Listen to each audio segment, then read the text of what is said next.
Ontario, California, the early morning fog hasn't deterred the workers and the watchers. They're all here to see what's been called the world's fastest sport. A sport combining speed, power, excitement, and the ever-present element of danger.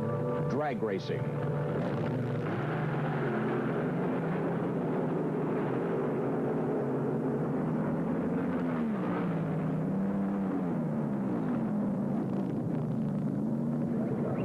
Everybody, and welcome from the Ontario Motor Speedway in Ontario, California. This is the 14th Annual World Finals of Drag Racing. I'm Frank Lieber, along with former champion Carl Olson, and last chance to win a national title for some of these guys. It certainly is, Frank. This is the last event on the National Hot Rod Association schedule, and the prize money at this event is hopefully going to carry some of these guys through a long, cold winter. This is a racer's racetrack, the quickest and the fastest in the world, some say. It certainly is. It's generally regarded by the racers as the finest drag strip in the world, although a number of competitors have had some difficulty here in qualifying this weekend. Well, we're going to be looking at competition in 3 categories today. We'll look at the funny cars, we'll look at the pro stocks, and of course the big guys, the heavyweights, the top fuel dragsters. And right now, let's meet some of the top fuel drivers. I'm Gary Beck. My race car's from Edmonton, Alberta, Canada, and I live in El Toro, California. I plan on winning the World Finals today. Richard Tharp, Dallas, Texas. I'm here trying to win the World Finals for the first time. My name is Rob Bruins. I'm from Bremerton, Washington. This is my first time I've ever qualified at the World Finals, and we're looking forward to finishing very well. And a lady who didn't finish too well in the 1978 World Finals, Shirley Muldowney, who was eliminated in the first round. The most successful woman driver in the history of all motorsports. This is Kelly Brown, the Cinderella story of drag racing in 1978. After a 5-year layoff, he won 4 national events, was eliminated by Rob Bruins in the opening round. Quarterfinal action now. Richard Tharp of Dallas, Texas against Jerry Ruth of Seattle, Washington. And they're about to go through the burnout procedure. You might explain that, Carl.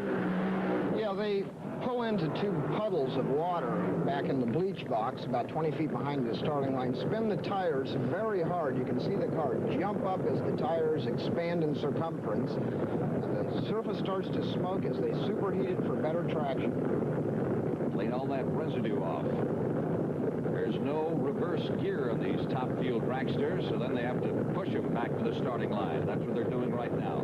18-inch tires, they are huge. Yes, they're backing these tires right up over the marks left on the burnout, so you're having a hot rubber to hot rubber surface to run on. And we're ready now for the staging procedure. The drivers pull the front wheels up into a set of photocell beams, hesitate, and then roll another 6 inches until they're staged and ready to run. Initial reaction is everything as they take off, and Richard Tharp well in the lead and coasts in with the victory. Richard Tharp, parachute out there to stabilize the car. Fine time. Looked like he burned some pistons on that run, Frank. I'm sure he'll have some work to do. One of the legends in drag racing, Big Daddy Don Garlits from Sefner, Florida, who set the top fuel mark of 5.63 back in 1975. Don's the undisputed king of the dragsters, the winningest driver in top fuel history. Quarterfinal action here. He's racing Larry Dixon out of Van Nuys, California, local boy who's been running around the country very well this year. Rolling Thunder, and they take off, and it is Big Daddy Don Garlits with the lead. And the victory for the winningest driver in top fuel racing history, time of 6.22. Take a look at one of the rising young stars of drag racing, Rob Bruins of Bremerton, Washington. He's one of the favorites. Why does he drive a top fuel dragster? I love it. I've driven both dragsters and funny cars, and funny cars are a lot of fun to drive, but the top fuel cars are fun to race. I mean, it's open wheel, and you're side by side, and there's nothing more exciting than going down the racetrack and look over and see another set of spoked wheels next to you at 240 miles an hour. It's just neat. It's Bruins and Dave Uhara, whom some have called the world's oldest living kamikaze pilot. Staged and gone. Oh, Uhara breaks traction right there, and Rob Bruins is not going to be caught this round. Rob Bruins, the winner in this round of competition. Fine time of 5.95. That's 240 miles per hour. Ramsey from from Fountain Valley, California, will take on Gary Beck. Beck, the top qualifier. Ramsey is broken. Frank, they're pushing him off to the side, and it looks like Beck is going to get a single. Well, this is the easy way home. Will he try to run hard?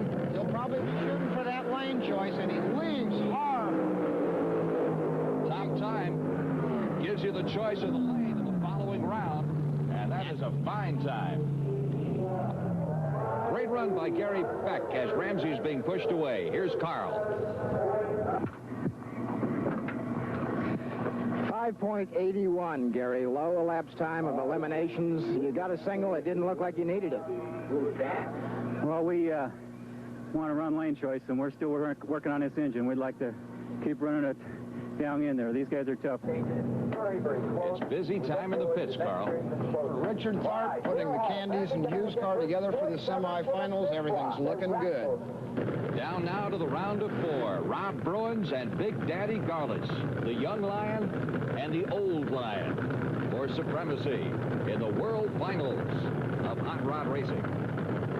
Center stage.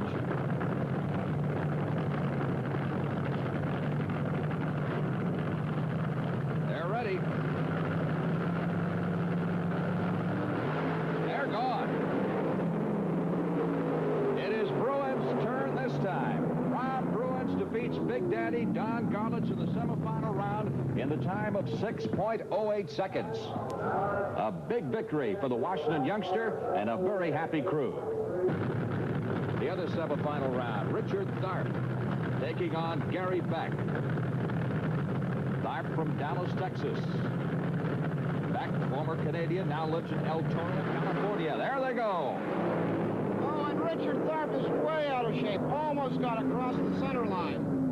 What happened? Looked like he broke traction with one tire, and it drove the car sideways. Let's take a look at it again. Has he a reputation for doing this, Carl? Yes, as a matter of fact, he always puts the car right on the ragged edge, but never seems to go over. So Richard Tharp, driving the Candies and Hughes entry, is out of the competition in the semifinal round. Coming up next, funny car elimination.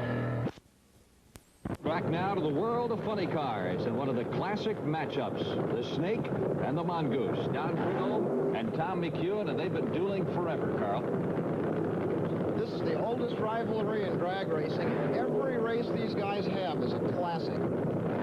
Quarterfinal action here in the funny cars. These are nitro-burning engines. Cost you about $10.50 per gallon. I think inflation is bad in the regular cars. There they go. It looks like it's Tom McEwen with an upset victory, and from the reaction of the crowd, it appears to be a very popular victory. Certainly is. This repeats the victory McEwen had over Prudhomme at the U.S. Nationals over Labor Day weekend, and it's just almost unheard of. Frank, anytime you see smoke or haze off the tires, it means the drivers lost traction. So the Mongoose is in the semifinals. Here's Carl with the winner. 6:23 in the right lane is very impressive, Tom. Yeah, I was happy with that. I was hoping I could run a low 20 because I thought the way the track was going, you can't go by the drag strip for these things. And I was hoping he'd make a mistake and keep it steady all day. And I didn't think the track would hold another O with him. That's what I was hoping for. Miracle still happened. A disappointed Don Prudhomme, the winningest drag racer of all time. Now, let's meet the other semifinalists. My name is Raymond Beadle. I'm from Dallas, Texas. We have never won this race, but this year we're hoping to go all the way to the final. My name is Denny Savage. I'm from Mission Viejo, California, and we're here trying to win our second NHRA national event this year. Hi, I'm Gordy Bonham. I'm the defending World Finals champion. We're here to do it again. Of all the dragsters, the funny cars could be described as the most dangerous because of the engine location, which is in front of the driver. Here's an example involving a young man by the name of David Benjamin from Albuquerque, New Mexico. Frank, the danger in these cars is fire. In spite of a lot of sophisticated safety equipment, once these fiberglass bodies really get to burning, like this one is here, as you can see from the black smoke as he goes down the shutoff area, and a ball of fire is almost impossible to put out. The protective equipment may be the only thing that saved him here. I'm sure it is. He smacks the wall pretty hard here, adding to his problem. So how, might you ask, could a man survive a fire like this? The intensity of this funny car fire was tremendous. You can see the damage done to the driver's protective clothing. But the important factor is that, as you can tell by the T-shirt the driver was wearing, very little of the heat was actually transferred to him. Benjamin suffered serious burns, but is recovering.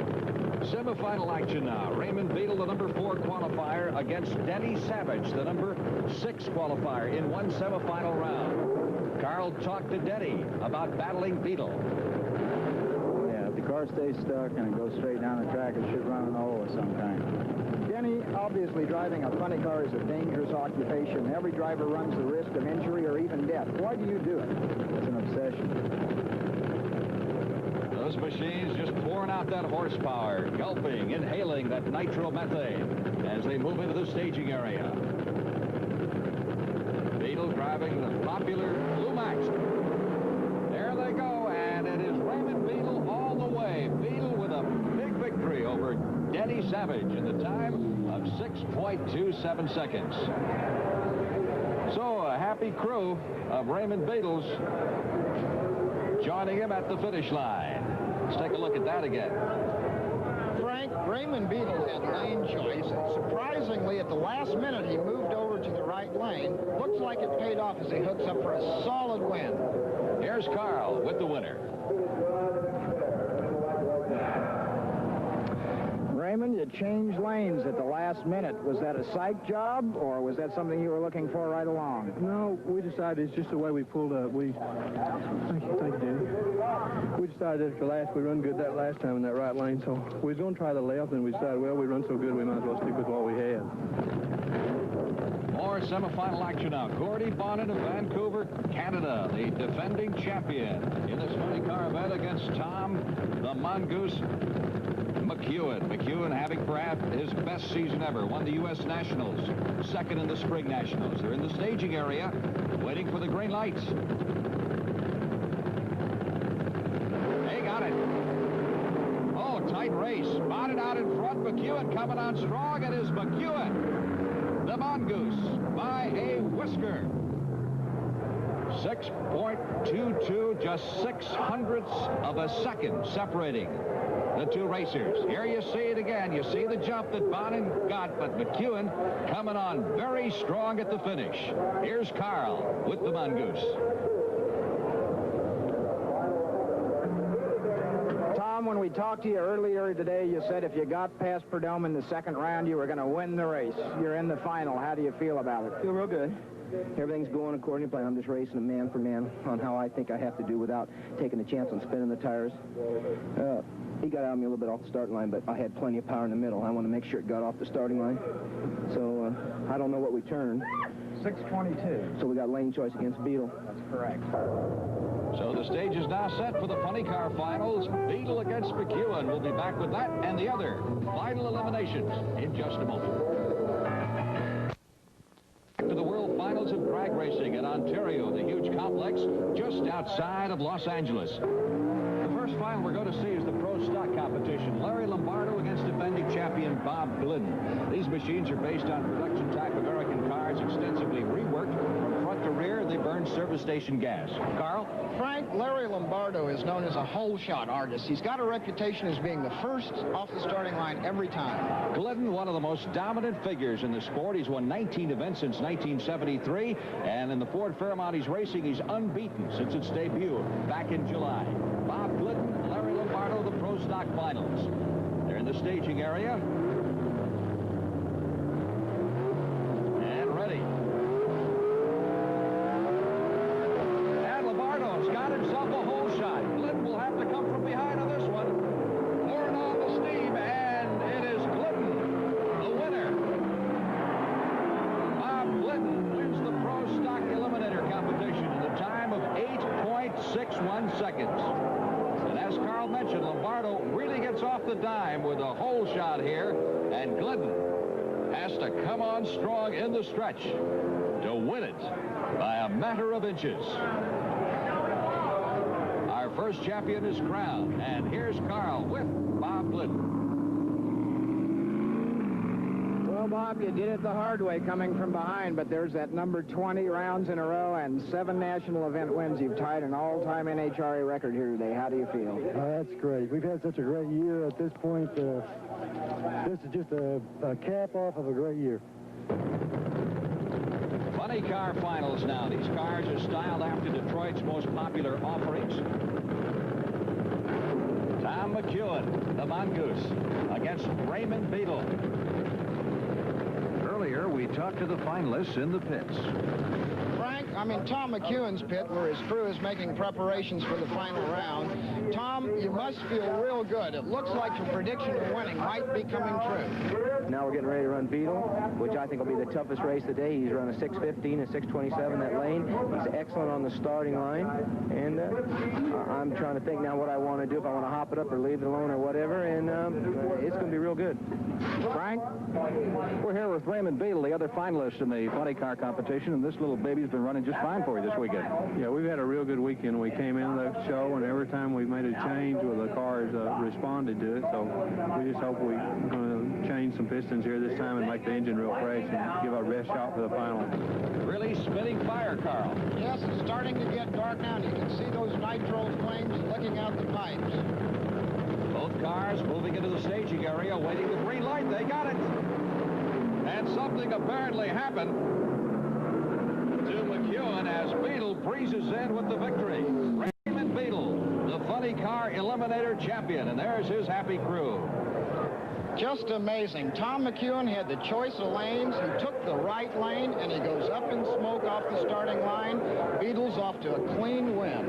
Anything unusual happened back there in the starting line? Well, I hate to say it, that's probably our sorriest run of the weekend. We dropped the cylinder again, but I don't know what happened to Tom. He must have smoked the tires.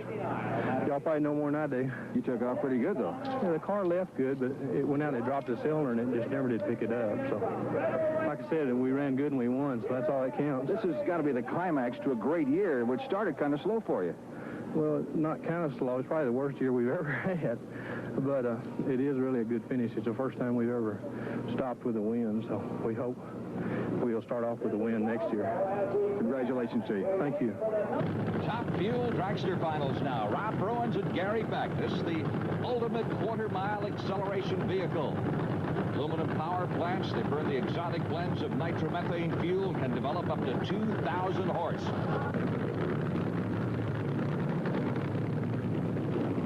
6 months ago, nobody outside the Pacific Northwest had even heard of Rob Bruins. All of a sudden, here you are in your 3rd NHRA National Event Finals in a row. Are you ready for this race? Oh, I think we're ready, yeah. The car's been running real consistent. It slowed down a little that time. We had a little equipment failure, but I think we're ready, yeah. Notice your crew is changing tires. Are the old ones worn out, or is this to try and take advantage of changing track conditions? Well, no, they're exactly the same tire, but the tires that were on the car, they have the same amount of runs, but they've hazed the tires slightly the last 2 runs in a row. So rather than take a chance of doing it again, we'll just put on another set that we know worked the last time they were on the car. Okay, Frank? Carl's been over talking to Rob, and apparently all they're doing is changing the tire. Your problem's a little more complicated? Yes, Frank. We've been running the engine extremely hard, and the track's awful good out there, and we've been hurting it. We're putting a few pistons in it, a couple pistons each run. And well, the air's cooling off. It's getting better each round, and we're just not quite keeping up on the tune-up. But we don't want to change it too much because we don't want to slow down either. You got the lane selection here in this final eliminator. Which way are you going to go? Well, I hope the good one. And Beck has apparently got some problems, Carl. Frank, that's Buster Couch, the official starter over there. It looked like he may be getting to give Gary Beck the cutoff signal. Now, let's see what happens here. Yes, I think he did. He's wildly motioning to the crew to get back. And Bruins here will go at the single round. An easy victory in the world final for young Rob Bruins. And left at the starting gate with no place to go and trying to figure out exactly what happened, Gary Beck and his crew. Meanwhile, a very happy but very exhausted Rob Bruins winning his first World Finals title ever. Beck extremely disappointed. Here's Carl with our Top Fuel winner. Just tell us what your feelings are right now. Well, I was kind of down before the race, or before the final, because I really didn't feel I had that much of a chance to win this deal. I knew that the car's been running competitively and very good, but Gary just had a barrage of outstanding ETs today, and this, I just can't believe this. This is even better than the Fall Nationals, and that was right at home. Remember the name Rob Bruins. He's reached the pinnacle here in the World Finals and certainly has a bright future ahead of him. Our congratulations to Rob and all the World Finals champions crowned in this 14th annual event, climaxing a great weekend of racing.